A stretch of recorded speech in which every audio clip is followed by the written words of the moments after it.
আমরা বাইকাররা আমাদের বাইকগুলোতে কিছু কমন প্রবলেম ফেস করে থাকি, সেটা হচ্ছে বাইকের গিয়ার শিফটিং হার্ড হয়ে যাওয়া, ইঞ্জিনের স্মুথনেস কমে যাওয়া, থ্রোটলের সাথে ইঞ্জিনটা প্রপার রেসপন্স না করা, এছাড়া চেইন থেকে নয়েজ আসা এবং মাইলেজ কম পাওয়া। এই সব প্রবলেমগুলো কিন্তু আমরা কম বেশি সবাই ফেস করি, বাট এর একটা সহজ সমাধান হচ্ছে কিন্তু আমাদের বাইকের চেইনটা পরিষ্কার রাখা। কেন বললাম এই কথাটা, কারণ বাইকের চেইন যখন ময়লা থাকবে, ওই চেইনের ময়লাগুলোর কারণে কিন্তু আপনি গিয়ার শিফটিংটা স্মুথলি পাবেন না, হার্ড গিয়ার শিফটিং হবে এবং পাশাপাশি হচ্ছে থ্রোটল রেসপন্সের সাথে আপনার ইঞ্জিনের পাওয়ারটা কিন্তু প্রপার কাজ করবে না। তো তখন কিন্তু ইঞ্জিনের পাওয়ার থাকা সত্ত্বেও আপনার বাইকটা কিন্তু মনে হবে যে বাইকটা জাম হয়ে আছে।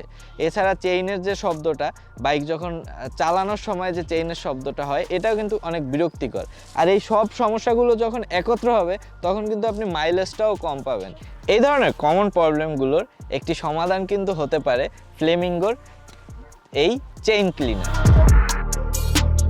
আমরা শৌখিন বাইকাররা চাই আমাদের নিজেদের বাইকটাকে নিজেই যত্ন নিতে, বাট আমরা অনেক সময় আমাদের বাইকের যত্ন নিতে গিয়ে বিপদের সম্মুখীন হই। সেটা হচ্ছে এই যেমন চেইন পরিষ্কার করার ক্ষেত্রে কিন্তু আপনাকে অনেক সচেতন থাকতে হবে। তবে সেক্ষেত্রে ফ্লামিঙ্গোর প্রোডাক্টগুলোতে ওরা একটা এখানে পাইপ দিয়ে দেয়, যে পাইপটা দিয়ে আপনি অনেক দূর থেকে স্প্রে করতে পারবেন, আপনার চেইনের কাছে হাত লাগার কোনো চান্স নেই। তবে চেইন পরিষ্কার করার ক্ষেত্রে আপনার কিন্তু এই ধরনের একটা ব্রাশও দরকার হবে, যাতে আপনার হাতটা চেইনের থেকে দূরে থাকে। কারণ আপনি এই সামান্য সামান্য জিনিসগুলো করতে গিয়ে আপনার হাত যদি চেনের ভিতরে চলে যায়, সেক্ষেত্রে কিন্তু আপনি অনেক বড় দুর্ঘটনার সম্মুখীন হবেন। সো এই জিনিসগুলো খেয়াল রাখতে হবে। চেইন ক্লিন করা কিন্তু খুব ইজি, এটি আপনি নিজেই করতে পারবেন। জাস্ট এই পাইপটা হচ্ছে এখানে লাগিয়ে নিতে হবে, দেন আপনি হচ্ছে এটাকে স্প্রে করে এই ধরনের ব্রাশটা দিয়ে আপনি ওয়াশ করে নিতে পারবেন। এবং খুব সতর্ক থাকতে হবে যাতে বাইক যখন স্টার্টে থাকবে, চেইনটা ঘুরবে, তখন যাতে হাত থেকে আপনার অনেক দূরে থাকে। এই ব্রাশটা দিয়ে আপনি খুব সুন্দরভাবে আপনার বাইকের চেইনটা পরিষ্কার করে ফেলতে পারবেন। ফ্লামিঙ্গোর কিন্তু দুইটা প্রোডাক্ট রয়েছে, একটা হচ্ছে চেইন ক্লিন আর একটা চেইন লুব।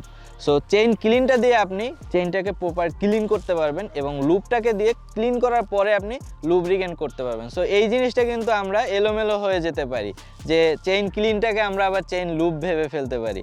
সো এইটা কিন্তু সবসময় খেয়াল রাখতে হবে। এই প্রোডাক্টটা 330 ml, এটা দিয়ে শুধুমাত্র আপনি চেইনটাকে ক্লিন করতে পারবেন এবং চেইনের জমে থাকা জং, ময়লা সব কিছু কিন্তু পরিষ্কার হয়ে যাবে। ও রিং, এক্স রিং এবং জেড রিং সব ধরনের চেইনেই কিন্তু এই চেইন ক্লিনারটা ইউজ করতে পারবেন। আমরা যে ভুলগুলো করি, আমরা কেরোসিন দিয়ে চেইন পরিষ্কার করি। এই কেরোসিন দিয়ে যখন আমরা এক্স রিং বা ও রিং চেইনগুলো পরিষ্কার করি, চেইনের ভিতরে যে রাবারটা থাকে, এই রাবারগুলো কিন্তু হার্ড হয়ে চেইনটা নষ্ট হয়ে যায়। তো এই ধরনের চেইন ক্লিনার কিন্তু আপনার চেইনটিকে অনেক লং লাস্টিং করবে এবং দীর্ঘদিন চেইনটি টেকসই থাকবে। শুধুমাত্র সার্ভিস সেন্টারে মেকানিকের উপরে ভরসা না করে আপনার ট্রাভেল ব্যাগে রাখতে পারেন এই ধরনের ছোট ছোট বাইক কেয়ার আইটেমগুলো। এবং এরকমের আরও অনেক বাইক কেয়ার আইটেম আপনারা পেয়ে যাবেন ফ্লামিঙ্গোর ওয়েবসাইট এবং ফেসবুক পেজে। আমাদের ভিডিওর ডিসক্রিপশনে তাদের ফোন নাম্বার এবং ডিটেলস দেওয়া থাকবে। সো আজ এই পর্যন্তই। সবাই ভালো থাকুন, সুস্থ থাকুন। বাইক রাইড করার আগে অবশ্যই নিরাপদে হেলমেট পরে বাইক রাইড করুন। ধন্যবাদ। মনে রাখবেন, বাইক মানে বাইক বিডি।